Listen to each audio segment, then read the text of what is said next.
any point on the right bisector of a right. Any point on the right bisector of a line segment of theta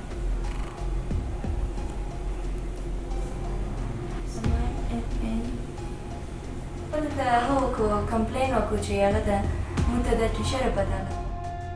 ما نوم د سپېڅلې تخلص مزازی ده او زه د افغانستان د پکتیا ولایت یم په قوم باندې د ځاځي اریوب اوسیدونکې او اوس فعلا چې ده په پاکستان کې پېښور کې اوسېږم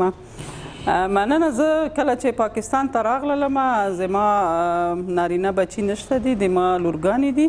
او د ما دوه لورګانې هلته په افغانستان کې مکتب کې یا سکولونو کې وې نو کله چې طالبانو حکومت راغللو دوی په کورونو کې شوي بیا زه راغلم پاکستان طرف ته کډواله شوم نو دلته چې زه راغلم ما خپلې لورګانې په سکولونو کې شاملې کړلې چې یوه لور مې په څلورم صنف کې وه پنځم ته لاړله سږ کال په خیر سره او بله لور مې په اتم صنف کې وه په نهم صنف ته لاړله او په ډېرې ښې درجې باندې کامیابې شولې او د ما مشره لور چې په افغانستان کې هم هغې دنده کوله او د خپل کور هغه خرچه او یا نفقه د هغې په غاړه ده یا د ما او د لور په غاړه مې ده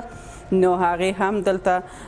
په یو شخصي کمپنۍ کې کار نیولی ده او کار کوي لکه سهار ځي او مازدیګر بیرته کور ته راځي او زه خپله هم کار کوم یعنی موږ هغه خپل د ژوند کومه خرچه یا نفقه چې لګیږي یعنی موږ وکولی شو چې پاکستان کې موږ خپل ژوند تامین کو او چاته لاس ونه نیسو او خپل ژوند په خپله مخکې بوځو کله چې که زه افغانستان ته لاړ شم یا زه یا د ما په شانته نوره ښځې چې هغوی نارینه په کور کې نه لري او د خپل فامیل نفقه د هغو په غاړه ده او خصوصا نجونو ته چې هغوی درس و تعلیم کوي نو دا خو واضح خبره ده چې هغوی د ستونزو سره مخ دي هلته به تعلیم نه وي هلته به زه نشم کولی چې کار وکړم د ما لور به کار نشي کولی یعنې موږ به نشو کولی چې هغه خپله نفقه تامین کړو